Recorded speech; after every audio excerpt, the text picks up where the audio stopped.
Hello मेरे प्यारे student, तो क्या हाल चाल। आई होप कि आप लोग मस्त होंगे, तंदुरुस्त होंगे और आप लोगों की पढ़ाई भी बेहतरीन चल रही होगी। तो चलिए आज की वीडियो हम लोग स्टार्ट करते हैं। लेकर के बायोलॉजी आए हैं हम लोग, जी विज्ञान 12, ठीक ना। तो ये देखिए 2025 का अनसॉल्व पेपर जो है, कोड नंबर जिसका है 348 के सेट नंबर 4 चलेगा आज, ठीक है। और देखिए अगर आप लोग पहले के सेट नहीं देखे हैं 1 2 3 तो जाकर देखिए, प्लेलिस्ट में सारी वीडियो पड़ी, वहां पर आप लोग देख सकते हैं। अगर आप लोग को पीडीएफ चाहिए तो पीडीएफ के लिए 74600, ये देखिए नंबर दिख रहा है 74600127763, इस नंबर पर आप लोग कांटेक्ट करिए, व्हाट्सअप करिए। और देखिए chemistry, physics, biology, math, English 5 subject का आपको मिल जाएगा, ठीक ना। हिंदी का नहीं मिल पाएगा क्योंकि हिंदी हम नहीं हल कराते हैं। तो केमिस्ट्री फिजिक्स का 2020 से लेकर 2025 तक का सॉल्यूशन मिलेगा, वो भी 7 सेट रहेगा। बायोलॉजी का 22 से लेकर 25 रहेगा, 7 सेट। मैथ का रहेगा 23 24 और 25 नहीं हुआ है, ठीक है। इसमें 7 सेट और इंग्लिश का आपको फ्री में दिया जाएगा, ठीक है। अब देखिए यहाँ पर प्रश्नोत्तर संख्या 1 देखिए, कोड नंबर क्या था 348 के का, ठीक ना। बायोलॉजी देखिए सही विकल्प चुनकर अपनी उत्तर पुस्तिका में लिखना है, ठीक ना।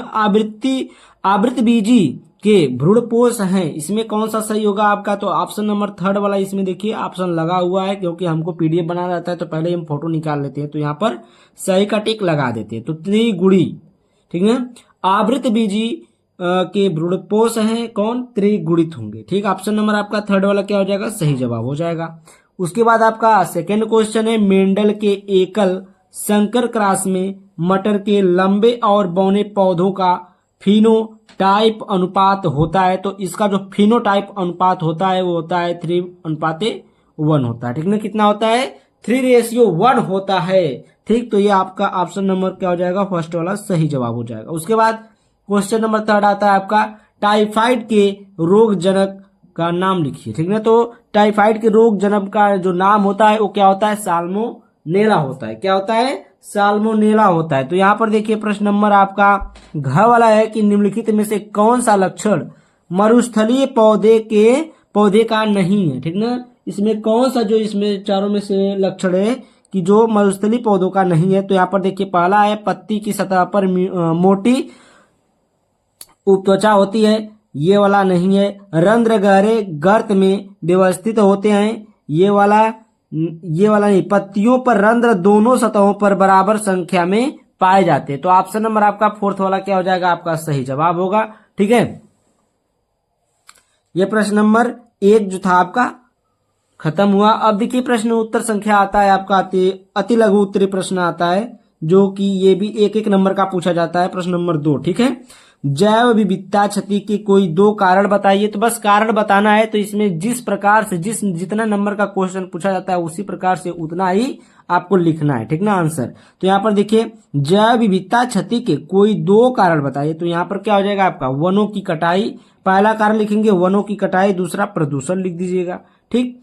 उसके बाद प्रश्न नंबर ख है, मानव में ट्राइसोमिक यानी कि त्रिसूत्रता और मोनोसोमिक एक सूत्रता स्थितियों में गुणसूत्रों की संख्या लिखिए। तो यहाँ पर देखिए ट्राइसोमिक स्थिति में किसी एक जोड़े में एक अतिरिक्त गुणसूत्र होने पर संख्या 47 हो जाती है, यानी कि जो गुणसूत्र की संख्या होती है मनुष्य में कितनी होती है? 46 होती है। लेकिन जब ये ट्राइसोमिक होता है, यानी कि ट्राइसोमिक, तो इसमें एक गुणसूत्र बढ़ जाता है। तो यहाँ पर 46 की जगह पर क्या हो जाता है? 47 हो जाते हैं, ठीक है। मोनोसोमिक स्थिति में तो किसी एक जोड़ी में एक गुणसूत्र की कमी होने पर संख्या 45 हो जाती है। तो इसमें मोनोसोमिक स्थिति जब होगा तब इसमें क्या होगा? एक गुणसूत्र की संख्या क्या हो जाएगी? कम हो जाएगी, ठीक है। तो यहाँ पर संख्या कितनी हो जाएगी? 45 हो जाएगी, ठीक ना। और देखिए आगे चलते हैं हम लोग नेक्स्ट पेज पर। तो यहाँ पर देखिए आपका नेक्स्ट पेज है, दूध से दही बनने वाले जीवाणु का नाम लिखना है। तो दूध से दही जो बनाता है जीवाणु, उसका नाम क्या होता है? पता है ना आपको? बहुत ही सरल क्वेश्चन है जी, लैक्टोबैसिलस, ठीक ना। लैक्टोबैसिलस जो होता है ये दूध से दही बनाने का काम करता है, ठीक है। तो लैक्टोबैसिलस, इसको आप लोग याद रखिएगा। प्रश्न नंबर घ है, भारत में हरित क्रांति के जनक का नाम लिखिए। भारत में जो हरित क्रांति है उनके जो जनक है, जो सर्वप्रथम जो हरित क्रांति लाई थी, ठीक ना, जो जिसने लाया था हरित क्रांति, उसका नाम लिखना। तो डॉक्टर M.S. स्वामीनाथन है। तो इसको भी याद रखिएगा। हरित क्रांति, रजत क्रांति, व्हाइट क्रांति यानी कि सफेद क्रांति, ठीक ना, नीली क्रांति, ये ये सब आपको याद रखना है, ठीक है। अब देखिए यहाँ पर अगला वाला है जीवाणु कोशिका में केंद्रक किस प्रकार का पाया जाता है। तो देखिए जीवाणु कोशिका में एक सुस्पष्ट केंद्रक नहीं पाया जाता, बल्कि एक न्यूक्लियोटाइड क्षेत्र होता है जहां डीएनए पाया जाता है। ये प्रोकैरियोटिक कोशिका की विशेषता है, ठीक ना। ये क्या होती है, प्रोकैरियोटिक कोशिका की एक विशेषता होती है, ठीक ना। प्रश्नोत्तर संख्या 3 देखिए यहाँ पर, प्रश्नोत्तर संख्या 2 आपका खत्म हो गया, 1 और 2। अब देखिए 3 का क है नाइट्रोजन स्थिरीकरण करने वाले 2 सूक्ष्मजीवों के नाम लिखिए। तो नाइट्रोजन जब स्थिरीकरण करने वाले 2 सूक्ष्मजीवों का नाम लिखना है, तो यहाँ पर देखिए नाइट्रोजन स्थिरीकरण करने वाले 2 सूक्ष्मजीव हैं, राइजोबियम है और क्या है, एज्रो ये देखिए क्या लिखा है जी, एज्रोटोबैक्टर, ठीक ना, एज्रोटोबैक्टर है, ठीक है। और देखिए यहाँ पर एज्रोटोबैक्टर। अब देखिए यहाँ पर प्रश्न नंबर 3 का ख है, कह रहा है कि पहले डीएनए के विशिष्ट स्थान पर काटने वाले एंजाइम एवं दूसरा है 2 डीएनए खंडों के जोड़ने वाले एंजाइम के नाम लिखना है। तो यानी कि कह रहा है कि जो डीएनए को विशिष्ट स्थान पर काटने वाले एंजाइम का नाम लिखना है और जो डीएनए को 2 खंड होते हैं उनको जोड़ने वाले का नाम लिखना है एंजाइम का, ठीक है। तो पहला आपका है रिस्ट्रिक्शन एंडोन्यूक्लियेज है, जो कि ये काटने का कार्य करता है डीएनए को। उदाहरण में देखिए ECORI और देखिए HIND, ये थर्ड BAMHI, ठीक ना, एग्जाम्पल है उसका। तो 2 डीएनए खंडों को जोड़ने वाला एंजाइम कौन सा है, डीएनए लाइगेज है। कौन सा है, डीएनए लाइगेज है। यह एंजाइम 2 अलग अलग डीएनए खंडों को आपस में जोड़कर एक सतत डीएनए श्रृंखला बना देता है, ठीक ना। जो ये डीएनए लाइगेज होता है यह क्या करता है कि जो अलग अलग डीएनए होते हैं, जो डीएनए खंड होते हैं, उनको आपस में जोड़कर क्या करते हैं, एक सतत डीएनए श्रृंखला बना देते हैं, ठीक है। तो आगे चले हम लोग, नेक्स्ट क्वेश्चन आपका देखिए, नेक्स्ट क्वेश्चन है आपका प्रश्न नंबर 3 का ग है। तो प्रश्न नंबर 3 का ग देखिए, कह रहा है कि अनिषेक जनित फल क्या है, एक उदाहरण दीजिए। अनिषेक जनित फल, ये क्वेश्चन देखिए 2 नंबर में हमेशा पूछा जाता है, तो इसको आप लोग अच्छे से पढ़ लीजिएगा, याद कर लीजिएगा। अनिषेक जनित फल वे फल होते हैं जो बिना निषेचन के विकसित होते हैं, यानी कि इनमें कोई निषेचन नहीं होता है, ये बिना निषेचन के विकसित होते हैं और इनमें आमतौर पर बीज नहीं होता है। इसमें क्या होता है, बीज नहीं पाया जाता है। तो जिनमें बीज नहीं पाया जाता अक्सर वही क्या होते हैं, अनिषेक जनित फल होते हैं, ठीक है। होता अनिषेक जनित फल के कुछ उदाहरण ये रहे, केला है, अंजीर है, अनानास है, अंगूर है आदि, ये सब क्या है, अनिषेक जनित फल है, ठीक ना। प्रश्न नंबर 3 का घ देखिए, अनुलेखन क्या है। अनुलेखन क्या है, देखिए डीएनए अणुओं के एटीजीसी अनुक्रम में उपस्थित प्रोटीन संश्लेषण के संदेश का एयूजीसी अनुक्रम में, ठीक ना, रूपांतरण अनुलेखन कहलाता है, ठीक ना। कह रहा है कि जो डीएनए होते हैं उनके अणुओं के एटीजीसी अनुक्रम में उपस्थित जो प्रोटीन संश्लेषण होता है उनका जो एयूजीसी, उनका संदेश का एयूजीसी अनुक्रम में जब रूपांतरण हो जाता है तो उसी को हम लोग क्या कहते हैं, अनुलेखन कहते हैं। यह क्रिया विशेष प्रकार के एंजाइमों द्वारा उत्प्रेरित होती है जिन्हें डीएनए निर्देशित आरएनए पॉलीमरेज या आरएनए पॉलीमरेज एंजाइम कहते हैं, ठीक ना। जिन्हें क्या कहते हैं, आरएनए पॉलीमरेज कहते हैं या फिर आरएनए पॉलीमराइज एंजाइम कहते हैं, ठीक। अब देखिए यहाँ पर प्रश्न नंबर आपका 3 का अंगा वाला है, कह रहा है कि किसी एक यौन संचालित रोग का नाम लिखिए तथा उसकी रोकथाम के उपाय का संक्षिप्त वर्णन कीजिए। तो ये देखिए 2023 और 24 में भी क्वेश्चन पूछा गया है, जो कि 25 में भी आया है, ठीक ना। तो इसको 26 में भी आने का ये क्वेश्चन मतलब हो सकता है कि आए 2 नंबर में। नाम है इसका AIDS यानी कि एड्स, ठीक ना। इसका जो फुल फॉर्म होता है एक्वायर्ड इम्यूनो डिफिशियंसी सिंड्रोम, ठीक ना, इसका फुल फॉर्म होता है। यह HIV वायरस के कारण होता है, ठीक ना। किसके कारण होता है, HIV की वायरस के कारण होता है। रोकथाम के लिए हम लोग संक्रमित व्यक्ति के साथ असुरक्षित यौन संबंध न बनाना, यौन संबंध के समय इसका उपयोग सही प्रयोग करना, संक्रमित सुई या ब्लेड का प्रयोग न करना, और देखिए रक्त चढ़ाने से पहले HIV परीक्षण अवश्य करना, ठीक ना। यानी कि उसका रक्त, किसी व्यक्ति का रक्त लेते समय उसका जो है HIV टेस्ट करा लेना चाहिए, ठीक। अब देखिए प्रश्न उत्तर संख्या आपका 4 आ गया। प्रश्न उत्तर संख्या 4 का क देखेंगे हम लोग, कह रहा है कि लाइकेन एक माइकोराइजा पर संक्षिप्त टिप्पणी लिखिए, ठीक ना। एवं माइकोराइजा पर क्या करना है, संक्षिप्त टिप्पणी लिखना है। 2023 का क्वेश्चन है, आया हुआ है इसी से। देखिए लाइकेन क्या है, यह शैवाल एवं कवक का सजीवी संघ है। कवक जल एवं खनिज लाता है, जबकि शैवाल प्रकाश संश्लेषण द्वारा भोजन बनाता है। यह अत्यंत प्रतिकूल परिस्थितियों जैसे ठंडे पहाड़ चट्टानों पर भी उग सकता है, ठीक है। पर्यावरण प्रदूषण के प्रति संवेदनशील होने के कारण जैव सूचक के रूप में प्रयोग होते हैं, ठीक ना। जो ये पर्यावरण प्रदूषण के प्रति जो संवेदनशील होने के कारण ये क्या होते हैं, जैव सूचक के रूप में प्रयोग किए जाते हैं, ठीक है। तो ये प्रश्न उत्तर संख्या 4 का क था, इसको भी देख लीजिएगा। हम लोग आगे चलते हैं। अब देखिए आप, माइकोराइजा यह पौधों की जड़ों और कवक का सजीवी संघ है। कवक पौधों को जल एवं खनिज उपलब्ध कराता है तथा पौधे कवक को कार्बोहाइड्रेट प्रदान करते हैं। इससे पौधों की वृद्धि एवं रोग प्रतिरोधक क्षमता बढ़ती है। वेस्कुलर पौधों में यह सामान्य रूप से पाया जाता है। अब देखिए यहाँ पर जो माइकोराइजा है यह क्या करता है, जो पौधे होते हैं पौधों की जड़ों और कवक का जो सहजीवी एक संघ है, ठीक ना।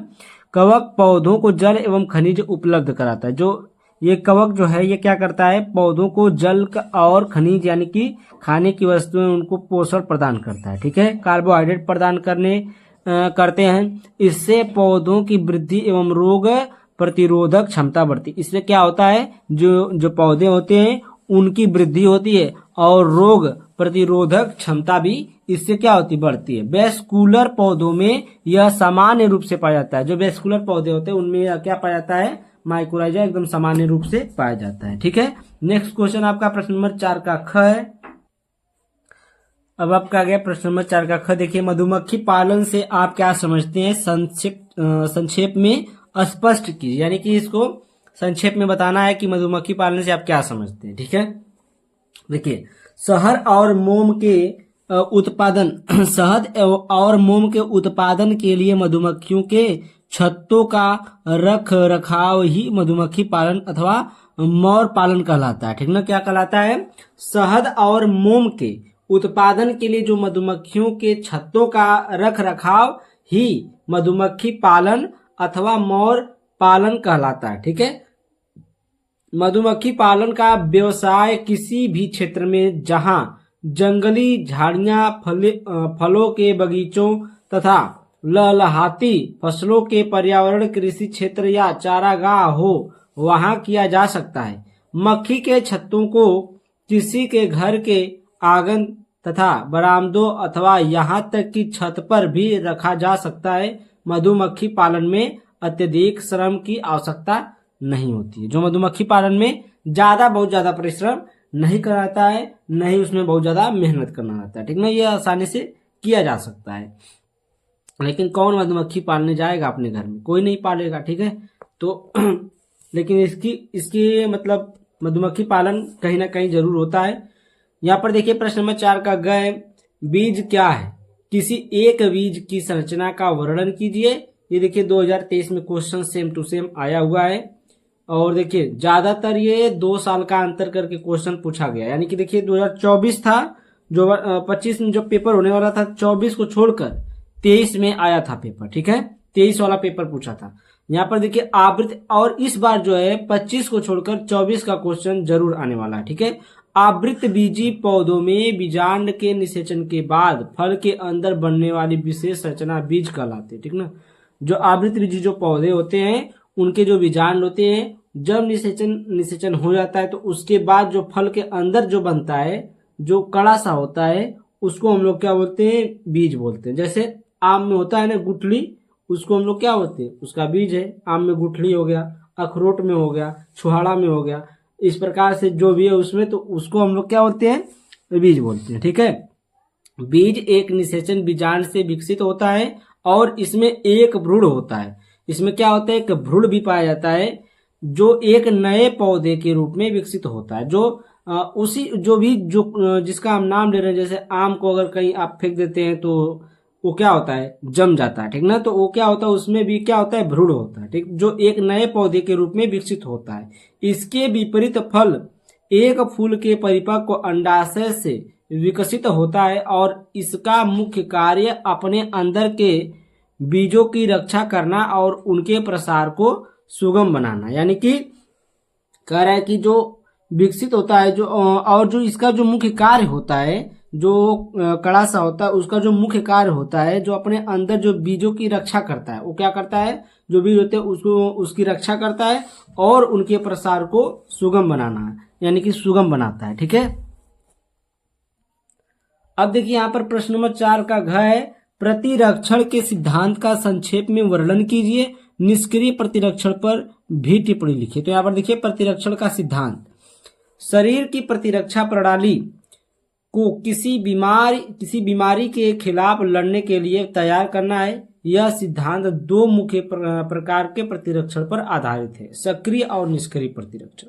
प्रतिरक्षण आपका दो प्रकार का होता है, सक्रिय और निष्क्रिय प्रतिरक्षण।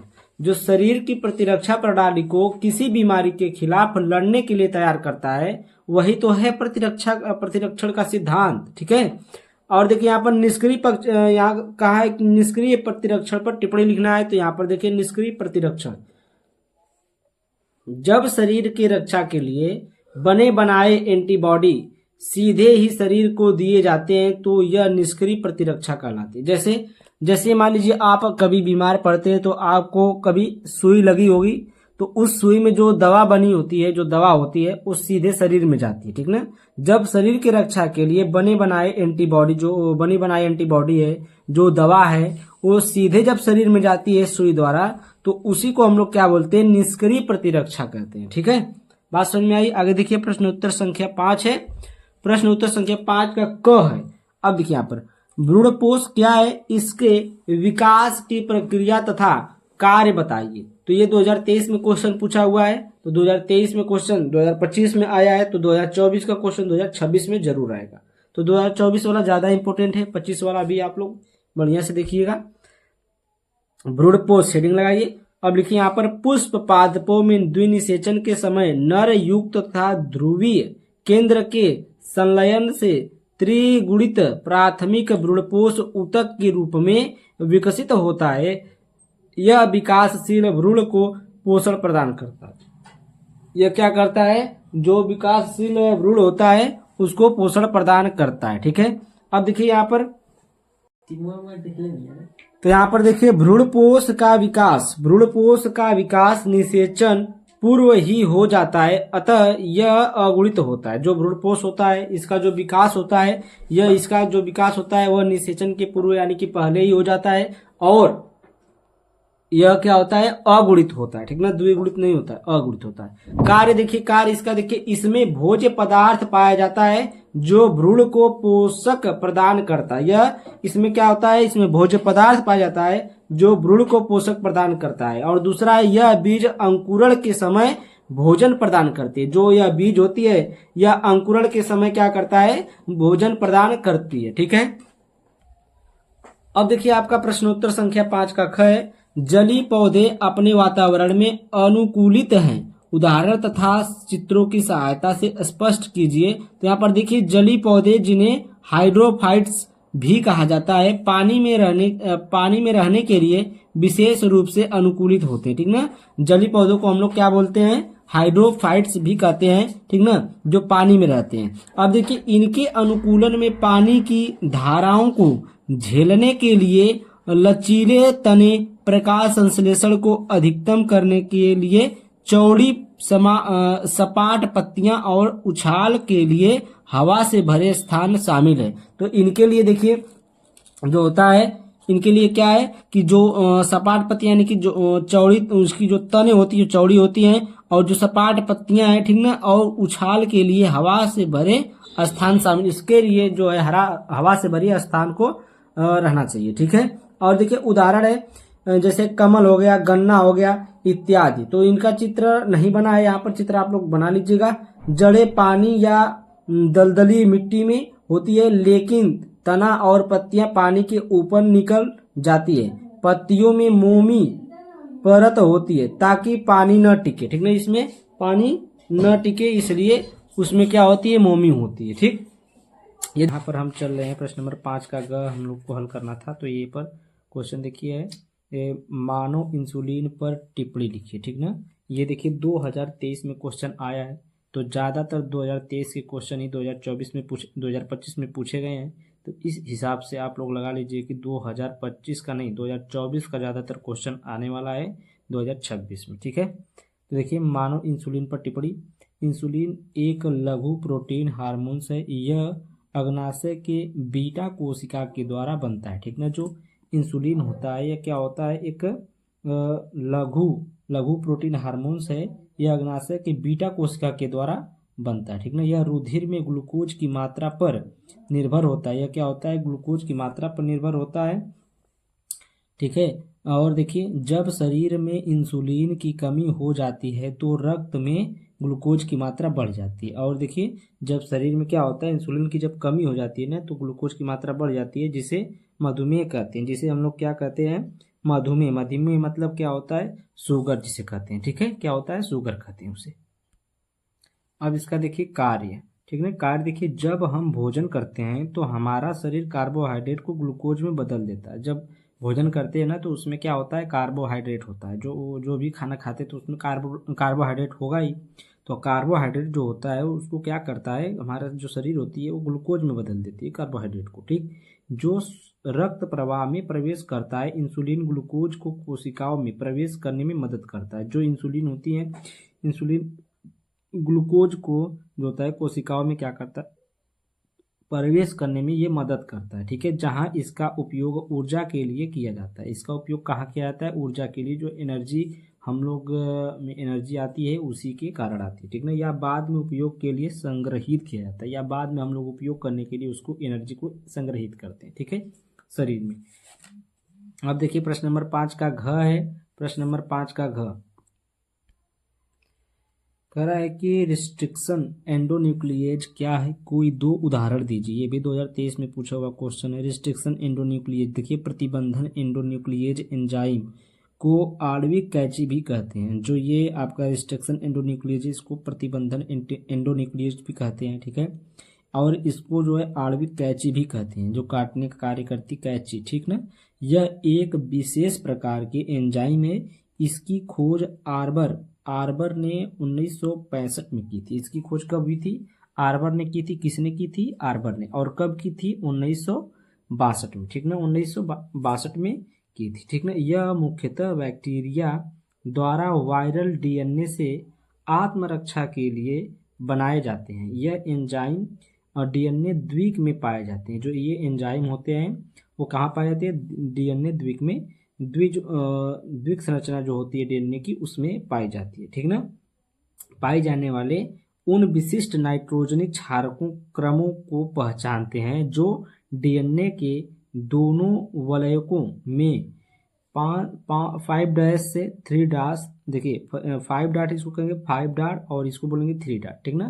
तो 5' से 3' दिशा में समान पड़े जाते हैं, ठीक ना। जो 5' से 3' जो होती है समान ऐसी गई रहती है, जैसे यहाँ पर एग्जाम्पल भी हम दिखाएंगे, समान पढ़े जाते हैं। इन्हें पेलिंड्रोम्स कहते हैं, ठीक ना। इन्हें क्या कहते हैं, पेलिंड्रोम्स कहते हैं। और देखिए यहाँ पर देखिए 5' से लेकर के ये देखिए GATTTC, ठीक ना, GAATTC, ये क्या है, 5 से लेकर 3 तक है। इस प्रकार से रहेगा तो 5 से लेकर 3' से रहेगा, ठीक ना। और 3' से 5' तक अगर लिखना है तो इसी को उल्टा लिखना पड़ेगा, CTTAAG, ठीक। तो ये देखिए 3' से 5' है और ये 5' से 3' है। अब देखिए पेलिंड्रोम्स पर डीएनए अणु के दोनों रज्जुओं में समान क्षारक क्रम पाया जाता है। दोनों रज्जुओं में क्या पाया जाता है, समान क्षारक क्रम पाया जाता है, ठीक ना। किसमें, पेलिंड्रोम्स पर डीएनए अणु के दोनों रज्जुओं में समान क्षारक क्रम पाया जाता है, ठीक। आगे चले हम लोग।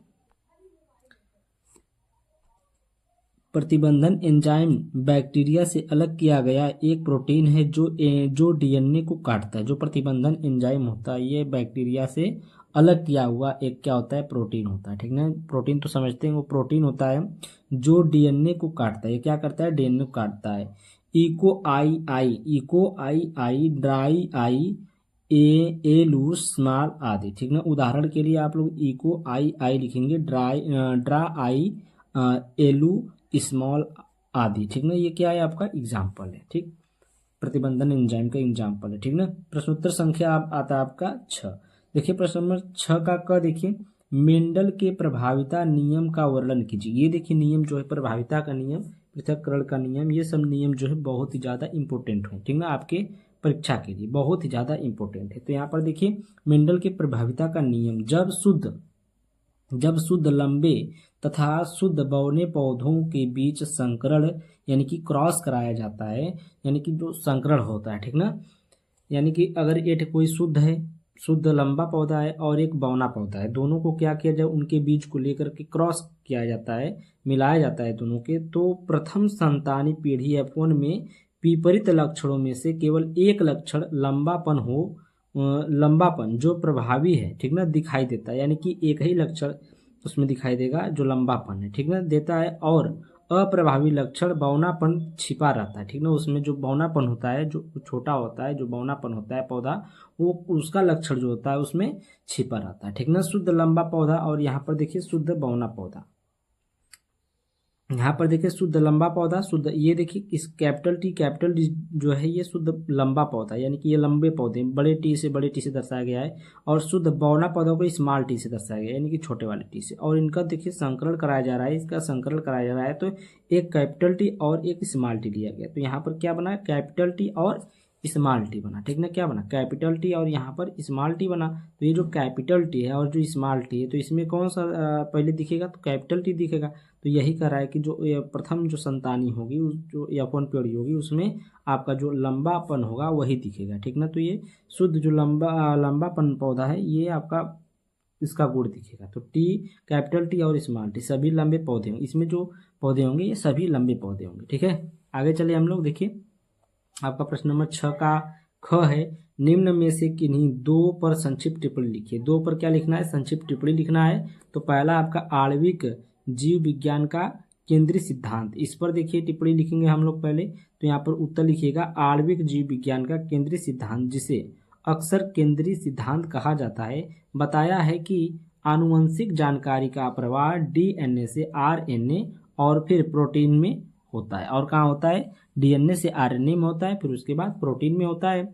यह सिद्धांत बताता है कि आनुवंशिक जानकारी एक दिशा में प्रवाहित होती है। जो आनुवंशिक जानकारी होती है, यानी कि आनुवंशिक चीज जो होती है, एक दूसरे से, यानी कि पिता से बेटे में, बेटे से उसके बेटे में, इस प्रकार से एक ही दिशा में क्या होती है, प्रवाहित होती है, ठीक है। DNA से RNA में प्रतिलिपि और फिर RNA से प्रोटीन में, यानी कि जब वो DNA से RNA में बनता है प्रतिलिपि उसका, यानी कि प्रतिलिपि का मतलब समझ रहे, कॉपी, ठीक ना, प्रतिलिपि, और फिर उसके बाद RNA से ये प्रोटीन में चेंज हो जाता है, ठीक है।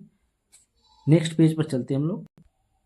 अब देखिए यहाँ पर सेकेंड वाला जो है परजीविता देखिए यह प्रश्न सेट नंबर 3 में हो चुका है, 348 KJ में, प्रश्न नंबर 5 के घ में ये क्वेश्चन हो चुका है, ठीक ना। जो 3 पॉइंट में है उसको देखिएगा, यानी कि अगर आप लोग सेट नंबर देखते आ रहे होंगे तो ये क्वेश्चन वहाँ पर हो चुका है सेट नंबर 3 में, प्रश्न नंबर 5 के घ में, ठीक ना। अगर आपको देखना है तो मैं अभी आपको यहीं पर खोज कर दिखा दे रहा हूँ, ठीक है। यहाँ पर सेट नंबर 3 में ना 5 का घ, तो यहाँ पर 5 का घ, यहाँ पर देखिए 5 का घ आ गया, यही 5 का घ। परजीविता यहाँ पर देखिए है नीचे, तो परजीविता यहाँ पर देखिए, परजीविता एक प्रकार का सहजीवी संबंध है जिसमें एक जीव से परजीवी कहा जाता है, एक जीव जिसे परजीवी कहा जाता है, दूसरे जीव जिसे मेजबान कहा जाता है, की कीमत पर लाभान्वित होता है। परजीवी मेजबान के शरीर के अंदर या ऊपर रहता है और उससे अपना भोजन और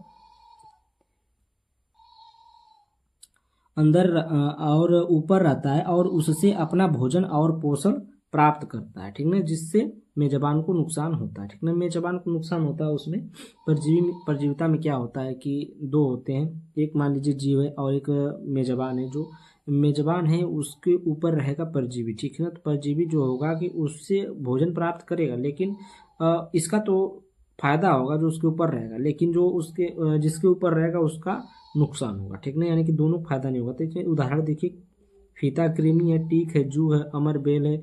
और देखिए जू जैसे बाल में ये रहते हैं, और ये टीक जो है शरीर पर रहते हैं। ये फीता कृमि जो है आंत में रहती है, और ये अमरबेल जो पौधे हैं पौधे पर रहता है, ठीक ना। पौधा है, ये पौधा पर ही उगता है अमरबेल, ठीक। जैसे आम के पेड़ पर उग जाता है ऊपर अमरबेल, तो वो क्या करता है, उससे अपना भोजन प्रदान कर लेता है, ठीक है। ये क्वेश्चन हो गया।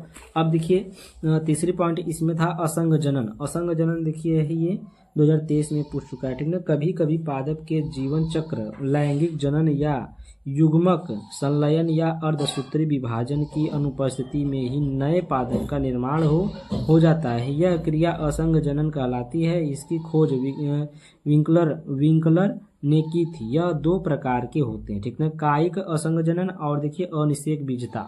ये कितने प्रकार के होते हैं, 2 प्रकार थे, कायिक असंग जनन और अनिषेक बीजता, ठीक ना। किण्वित पेय पदार्थ क्या है, किण्वित पेय पदार्थ क्या है, उदाहरण सहित इनका वर्णन कीजिए। किण्वित पेय पदार्थ क्या, उदाहरण सहित इनका वर्णन कीजिए। सूक्ष्मजीव विशेषकर यीस्ट का प्रयोग प्राचीन काल से शराब, बियर, ब्रांडी या रम जैसे पेयों के उत्पादन में किया जाता है, ठीक है, किया जाता आ रहा है। इस उद्देश्य की पूर्ति के लिए वही ईस्ट ब्रांड बनाने तथा माल्टीकृत धान्यों तथा फसलों के रसों में इथेनॉल उत्पन्न करने में प्रयोग किया जाता है। विभिन्न प्रकार के एल्कोहलीय पेय की प्राप्ति किण्वन तथा विभिन्न प्रकार के संशोधन कच्चे पदार्थों पर निर्भर करती है, ठीक है। तो ये जो किण्वित हैं, जो सूक्ष्मजीव हैं, इनसे हम लोग क्या प्राप्त करते हैं किण्वित पेय पदार्थ में, तो ये आपको शराब बनता है, इससे बियर बनता है, ब्रांडी बनती है, ठीक ना, रम बनता है, इसमें कच्चियाँ बनती है, कच्ची दारू बनती है, जो आप लोग पौवा बनता है, ये सब बनता है इसमें, ठीक ना। उदाहरण देखिए वाइन तथा बियर का उत्पादन बिना आसवन के, जबकि ब्रांडी तथा रम किण्वित रस के आसवन द्वारा तैयार किए जाते हैं, ठीक ना। इस प्रकार के पेय पदार्थों को ही किण्वित पेय पदार्थ कहते हैं। इस प्रकार के जो पेय पदार्थ होते हैं इनको ही क्या बोलते हैं, किण्वित पेय पदार्थ कहते हैं, ठीक ना। अब देखिए प्रश्न नंबर 6 का घ आ गया है। प्रश्न नंबर 6 का घ में कह रहा है क्लोनिंग संवाहक क्या है। क्लोनिंग संवाहकों की संक्षेप में व्याख्या कीजिए। तो ये 2023 में पूछा है, 2024 में पूछा है, मोस्ट इंपोर्टेंट है, 2026 में आने लायक है, ठीक ना। इस प्रश्न का उत्तर सेट नंबर 2 में हो चुका है KI में, जिसका कोड है KI, ठीक ना, 2025 में। प्रश्न नंबर 6 का ख में हो चुका है। इसको आप लोग वहाँ देख सकते हैं, या फिर मैं अभी दिखा दूँ, ठीक ना, आपको दिखा दे रहा हूँ अभी। तो हम लोग देखिए आ चुके हैं प्रश्न नंबर सेट नंबर 2 में। प्रश्न नंबर आपका देखने के लिए 6 का ख। देखिए क्लोनिंग संवाहक क्या है। क्लोनिंग संवाहकों की विशेषताओं पर संक्षिप्त टिप्पणी लिखिए। देखिए क्लोनिंग संवाहक वांछित जीन को ले जाने के लिए वाहन के रूप में काम करता है। क्लोनिंग प्रक्रिया के दौरान यह वांछित जीन को पोषी कोशिका में ले जाता है। प्लाज्मिड जीवाणु भोजी प्लाज्मिड वायरस किसी उच्च जीव की कोशिका वगैरह क्लोनिंग के लिए संवाहक के रूप में इस्तेमाल किया जाता है, ठीक है। विशेषताएं देख लेते हैं। इसकी विशेषता क्या है। संवाहक एक DNA अणु होते हैं। इसमें क्लोन करने के लिए DNA खंड को जोड़ा जाता है, ठीक है। और इसमें देखिए संवाहक में प्रतिकृति का मूल होना चाहिए ताकि वह मेजबान कोशिका के अंदर स्वयं प्रतिकृति बना सके। इसमें चौथी पॉइंट है, इसमें एंटीबायोटिक प्रतिरोध जीन के साथ चयन योग्य मार्कर होना चाहिए। इसका आकार छोटा होना चाहिए ताकि इसे मेजबान कोशिका के अंदर आसानी से एकत्रित किया जा सके, ठीक है। उसके बाद प्रश्न पॉइंट नंबर 6 है, इसमें एकाधिक क्लोनिंग स्थल होने चाहिए। और इसमें 7वीं पॉइंट है, इसे यूकेरियोटिक और प्रोकैरियोटिक प्रणालियों के अंतर्गत काम करना चाहिए, ठीक है। तो इसमें आपको क्लोनिंग संवाहक देख लीजिएगा। क्लोनिंग संवाहक हो गया। अब देखिए जो आपका क्वेश्चन नंबर बचा है, इसमें कौन सा क्वेश्चन बचा है,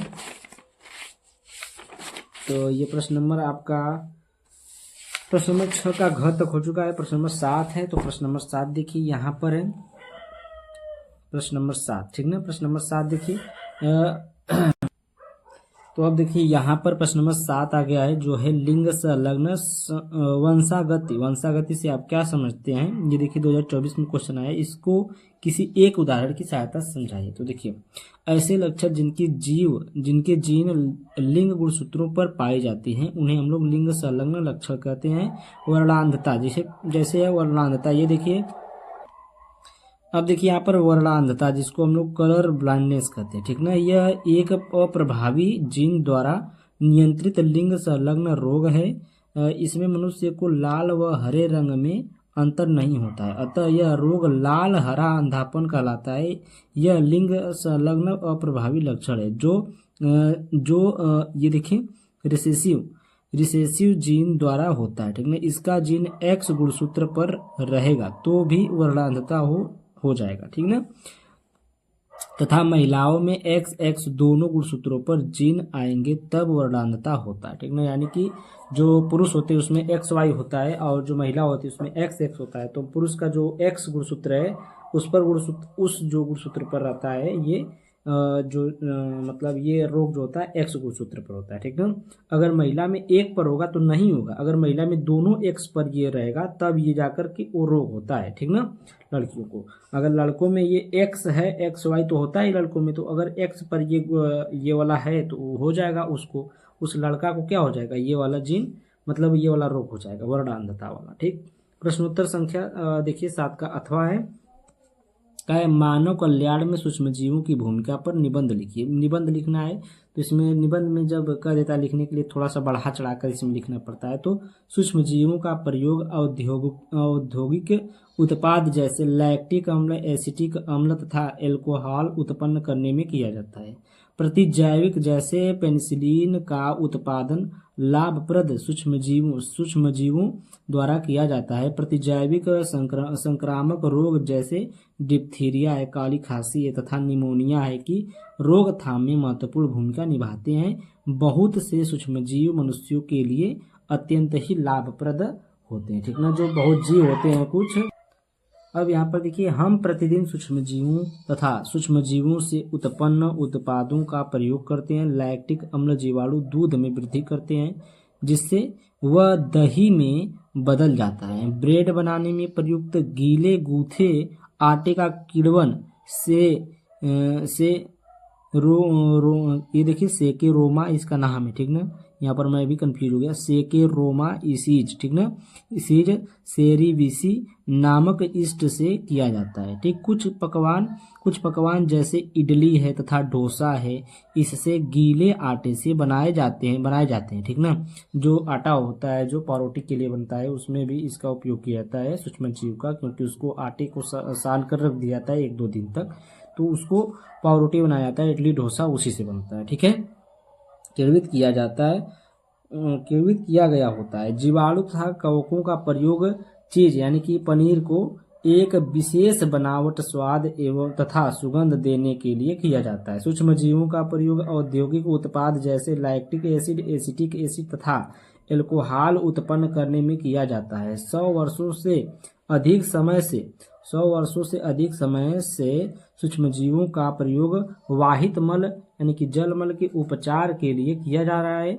गोबर में सबसे अधिक मीथेन यानी कि CH4 पाई जाती है, तो इसमें थोड़ा सा दिया गया क्योंकि गोबर का भी उपयोग किया जाता है खेतों में, इसलिए ये भी इसमें दिया गया है। तो अब बचा है आपका प्रश्न नंबर संख्या आपका 8 और 9, ठीक ना। तो इसको भी अगर हम लोग चाहें तो देख सकते हैं, अभी टाइम अभी है। तो यहाँ पर देखिए प्रश्न नंबर संख्या 8, तो यहाँ पर देखिए DNA के अर्ध संरक्षी प्रतिकृतियन विधि का सचित्र वर्णन कीजिए। तो देखिए यह क्वेश्चन हो चुका है सेट नंबर 3 में, प्रश्न नंबर 8 में, ठीक ना। क्वेश्चन हो चुका है तो यहाँ पर देखिए हम लोग हेडिंग डालकर लिख लेंगे DNA प्रतिकृति। DNA की श्रृंखला अपने ही समान दूसरी श्रृंखला बना सकते हैं, ठीक है। जो DNA श्रृंखला होती है वो अपने ही समान एक दूसरी भी श्रृंखला वैसे ही बना सकती है। DNA की इसी क्रिया को DNA द्विगुणन या प्रतिकृतियन कहते हैं, ठीक है। इसी गुण को इसको क्या कहते हैं हम लोग, द्विगुणन कहते हैं इसी के कारण, या फिर क्या कहते हैं इसको, प्रतिकृतियन कहते हैं। तो विधि देखिए, वाटसन एवं क्रिक के अनुसार द्विगुणन के समय DNA की दोनों श्रृंखलाओं के क्षारों के हाइड्रोजन बंध टूट जाते हैं, फलतः दोनों श्रृंखलाएं अलग हो जाती हैं, ठीक है। क्या होती हैं, दोनों श्रृंखलाएं क्या हो जाती हैं, अलग हो जाती हैं, ठीक है। आगे चले नेक्स्ट पेज पर हम लोग चलते हैं।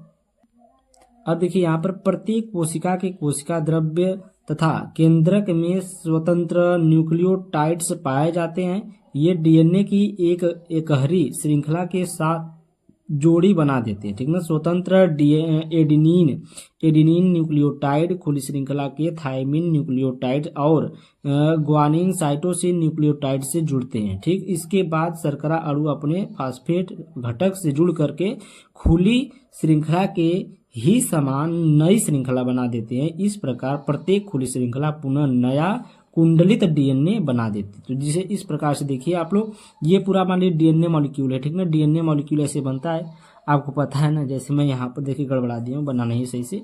तो यहाँ पर जब एक श्रृंखला लेंगे, इसकी वाली ये वाली श्रृंखला लेंगे, तो देखिए इस प्रकार से ये एक श्रृंखला है और ये दूसरी श्रृंखला इसको दूर से। तो इस प्रकार से जब एक एक श्रृंखला मिलती है और इसके ये इसमें कहा है कि खुली श्रृंखला पुनः नया कुंडलित डीएनए बना देती है। तो ये जो खुली श्रृंखला होती है ये क्या करती है, पुनः एक नया कुंडलित डीएनए बना देती है, ठीक ना। तो इसी को हम लोग प्रतिकृतियन बोलते हैं या फिर इसको डीएनए द्विगुणन कहते हैं। तो इसको आप लोग फिगर को बना लीजिएगा इस प्रकार से।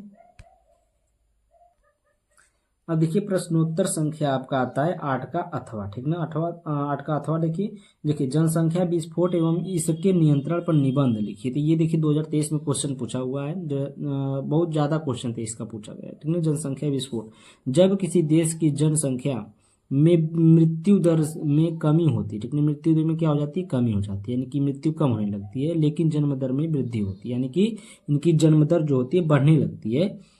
इस कारण से जनसंख्या में बहुत तेजी से वृद्धि होती है, जिसे हम लोग जनसंख्या विस्फोट कहते हैं। इसको हम लोग क्या बोलते हैं, जनसंख्या विस्फोट किसे कहते हैं। जनसंख्या बहुत तेजी से बढ़ती है तो उसी को हम लोग क्या करते हैं, जनसंख्या विस्फोट कहते हैं। सन 1 यानी कि ईसा के समय में मानव आबादी लगभग 25 करोड़ थी, यानी कि 25 करोड़ थी, ठीक ना। मान लीजिए पूरी जनसंख्या कितनी थी, सन 1 में 25 करोड़ थी, जो सन 1600 के अंत तक बढ़कर 50 करोड़ हो गई।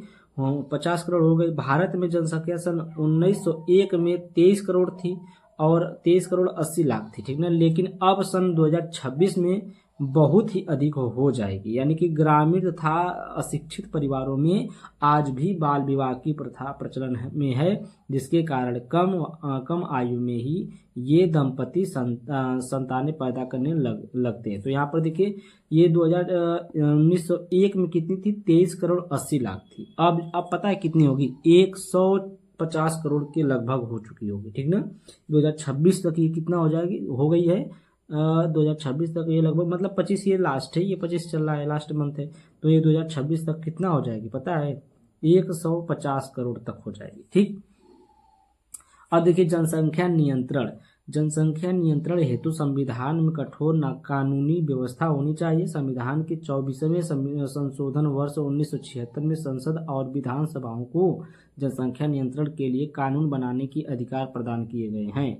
राज्य सरकारों को परिवारों को सीमित रखने संबंधित कानून बनाने चाहिए और बाल विवाह की आयु में वृद्धि करना चाहिए, यानी कि जो 14 वर्ष में, जो 18 वर्ष में शादी होती थी उसको आप लोग को कर देना चाहिए। कम से कम लड़कियों की जो आयु होती है वो 21-22 वर्ष होनी चाहिए और जो लड़कों की 25-26 वर्ष होनी चाहिए, ठीक है। आर्थिक स्थिति में सुधार होना चाहिए, जिससे लोगों को समय पर उचित रोजगार तथा व्यवसाय मिलने चाहिए, जिससे आर्थिक स्तर में सुधार हो सके, ताकि वे शिक्षित होकर जनसंख्या वृद्धि से होने वाले नुकसानों को समझ सके, ठीक ना। सीमित परिवार वाले व्यक्तियों के बच्चों को निःशुल्क शिक्षा मुक्त इलाज की व्यवस्था होनी चाहिए, ठीक ना। यानी कि जो कमजोर परिवार वाले हैं, जो गरीब परिवार वाले हैं, उनके जो बच्चे हैं उनको क्या होना चाहिए, मुफ्त इलाज होना चाहिए और जो शिक्षा है वो निःशुल्क होना चाहिए। लेकिन सरकार ऐसा नहीं चाह रही है। सरकार ऐसा चाह रही है कि हम लोग के बच्चे, जो गरीब के बच्चे हैं, वो लोग क्या हों, प्राइवेट कॉलेज में पढ़ें, प्राइवेट स्कूल में पढ़ें। और जो बेरोजगार, तो आप लोग देख ही रहे हैं, बेरोजगार की एकदम महामारी चल रही है कि बेरोजगार हम लोग देंगे नहीं। उनका मतलब यही है कि बेरोजगार वो लोग देना ही, ये रोजगार देना ही नहीं चाहते, सभी बच्चों को बेरोजगार ही रखना चाहते हैं, ठीक ना। और पढ़ाना भी कहाँ पर, प्राइवेट स्कूल खोलने, सरकारी स्कूल बंद करना चाह रहे हैं, ठीक ना। तो आप लोग को पता है सब कुछ। देखिए प्रश्नोत्तर संख्या आपका 9 आ गया। द्विसंकर क्रॉस को चेकर बोर्ड की सहायता से ये देखो समझाना, ये 2024 में क्वेश्चन पूछा हुआ है, सेम टू सेम वही क्वेश्चन में उतार लिया हूँ। ठीक है, तो दो लक्षणों के वंशागति का अध्ययन करते हैं, उसे हम लोग द्विसंकर क्रॉस कहते हैं। द्विसंकर किसे कहते हैं? दो लक्षणों के वंशागति का अध्ययन करते हैं, उसे हम लोग क्या कहते हैं? द्विसंकर क्रॉस कहते हैं। ठीक है ना, गोल तथा पीले बीज को हम लोग लेते हैं। देखिए यहाँ पर ये Y Y capital Y capital Y capital R क्या है? गोल बीज है। और small y small y small r small y झुर्रीदार था हरे बीज के लिए। ठीक है, तो यहाँ पर देखिए कैपिटल वाई लिए और ये कैपिटल आर लिए, यहाँ पर स्मॉल वाई लिए स्मॉल आर लिए। अब दोनों को मिलाया गया, जो F1 पीढ़ी बनी वो कैपिटल वाई स्मॉल वाई और कैपिटल आर स्मॉल आर बना, संकर गोल और पीला बीज। ये क्या था? ये गोल था, यानी कि आर का मतलब राउंड और ये वाई का मतलब येलो। ठीक ना, पीला बीज बना और क्या बना? गोल बना। जो आपका गोल बना और पीला बना। चेकर बोर्ड F2 पीढ़ी में देखिए, यहाँ पर देखिए हम यहाँ पर Y R capital Y R ले लिए, कैपिटल वाई कैपिटल आर, यहाँ पर small y capital R, capital Y small r, capital small y small r. उसी प्रकार से यहाँ भी वही क्रम ने ले लिया। ठीक ना, तो इसमें का एक वाई लेंगे, इसमें का वाई लेंगे, इसमें का आर लेंगे, इसमें का आर लेंगे। तो यहाँ पर कैपिटल वाई कैपिटल आर बना, यानी कि ये गोल तथा पीला बीज बना। ठीक, और वही पर यहाँ पर लिया गया, तो कैपिटल वाई यहाँ पर है, कैपिटल वाई, फिर यहाँ पर स्मॉल वाई, फिर यहाँ पर कैपिटल आर, यहाँ पर कैपिटल आर। तो यहाँ पर क्या बना आपका? गोल और येलो बना। ठीक है, तो उसी प्रकार से ये चेकर बोर्ड है। एक चेकर बोर्ड की सहायता से आप लोग इसको देखिए, पहले आप लोग वाई लेंगे, फिर उसके बाद आर लेंगे। ठीक है, तो इसमें सभी चेकर बोर्ड को ये भर देना है आपको। इसका अनुपात जो बनेगा, इसका अनुपात भी कभी कभी पूछ लेता है। तो अनुपात देखिए 9:3:3:1 बनता है। ठीक ना, तो यहाँ पर जो 9 होता है ये गोल व पीले बीज होते हैं 9 ठे, और जो 3 होते हैं गोल हरे बीज होते हैं, और एक 3 क्या होते हैं? पीले व झुर्रीदार बीज होते हैं। जो एक सिंगल होता है, ये इसकी बात करें। ठीक ना, small y small y small r small r, यही एक ही बना है। तो ये एक जो होता है ये हरा व झुर्रीदार बीज होता है। ठीक है, ये क्या होता है? हरा व झुर्रीदार बीज होता है। ठीक, अब बात समझ में आई। अब देखिए प्रश्न नंबर 9 के अथवा पर हम लोग चलते हैं। 2-3 मिनट की और बात है, तो 2-3 मिनट इसको खत्म कर लेते हैं सेट को। देखिए प्रश्नोत्तर संख्या 9 का अथवा है, अनुकूलन से आप क्या समझते हैं? जीवों में पाई जाने वाली विभिन्न अनुकूलताओं का उदाहरण सहित वर्णन कीजिए। तो अनुकूलन बहुत बार आता है, अनुकूलन, तो इसको भी आप लोग इम्पोर्टेंट मानिए। जीवों के द्वारा की जाने वाली वह प्रक्रिया जिसमें सभी जीव अपने अस्तित्व को बनाए रखने के लिए और अपने वंश को आगे बढ़ाने का प्रसार करते हैं, अर्थात माहौल के अनुसार अपने को उस योग्य बनाते हैं, इस प्रक्रिया को अनुकूलन कहते हैं। इस प्रक्रिया क्या कहते हैं? अनुकूलन कहते हैं। अनुकूलन को देखिए यहाँ पर, इसके अंतर्गत जीव अपनी प्रजनन की क्षमताओं को परिवर्तित एवं पूर्वजों से मिले हुए गुणों में बदलाव कर सकते हैं। ठीक ना, उदाहरण के लिए यहाँ पर देखिए एग्जाम्पल आप लोग देख सकते हैं। उदाहरण, जिन इलाकों में पानी की कमी होती है वहाँ कुछ प्रजाति के पौधे अपनी पत्तियों के किनारों पर ऐसे द्रव का निर्माण करते हैं जिससे वाष्पोत्सर्जन होने पर पानी की हानि कम हो सके। ठीक है, दूसरी पॉइंट है इसमें एलन के अनुसार। देखिए दूसरा पॉइंट, एलन के अनुसार बर्फीले स्थानों में स्तनधारियों के कानों का आकार छोटा होता है जिससे शरीर में ऊर्जा का विसर्जन न हो सके और वे वातावरण के प्रति अनुकूलित रह सके। ठीक है, और तीसरी पॉइंट इसमें देखिए, सील जैसा समुद्री प्राणी जो ठंडे इलाकों में पाया जाता है, उसकी त्वचा की निचली परत मोटी होती है। ठीक ना, जो जिसको हम लोग सील बोलते हैं। ठीक ना, मानव में अनुकूलन देखिए, अत्यधिक ऊंचाई पर रहने वाले मनुष्यों को अधिक ऑक्सीजन की आवश्यकता होती है, क्योंकि ऊंचाई पर वायुमंडलीय दाब कम होता है। इसलिए मनुष्य का शरीर लाल रुधिर कणिकाओं को बढ़ाकर श्वसन की दर तेज कर देता है और मनुष्य को सांस लेने में तकलीफ नहीं होती है। ठीक ना, तो इसमें जो होता है मनुष्य में अनुकूलन, जो वहाँ पर क्या होती है, ऑक्सीजन की बहुत ज़्यादा आवश्यकता होती है। तो ये आपका सेट था, कौन सा सेट था? सेट नंबर 4 था बायोलॉजी का। ठीक ना, सेट नंबर 4 बायोलॉजी था। तो आपका सेट नंबर 4 बायोलॉजी प्रश्न नंबर 9 का लास्ट वाला ये क्वेश्चन था। तो ये लास्ट क्वेश्चन आपका समाप्त हुआ। ठीक है, अगर आपको देखिए पीडीएफ चाहिए तो पीडीएफ के लिए आपको मैं बताया हूँ कि 746 ये जो मेरा नंबर दिख रहा है इस पर आप लोग कांटेक्ट करिए। ठीक ना, व्हाट्सअप करिए, जो भी करना है कर लीजिए। आप लोग पेमेंट करके आप लोग पीडीएफ ले लीजिए। पीडीएफ बहुत ज़्यादा इंपॉर्टेंट है। ठीक ना, पीडीएफ ले लीजिएगा। पीडीएफ के लिए इस पर कांटेक्ट करिए। Thank you, bye bye for watching my video. अगर वीडियो आपको अच्छी लगती है तो वीडियो को लाइक, चैनल को सब्सक्राइब जरूर करिएगा। Bye bye.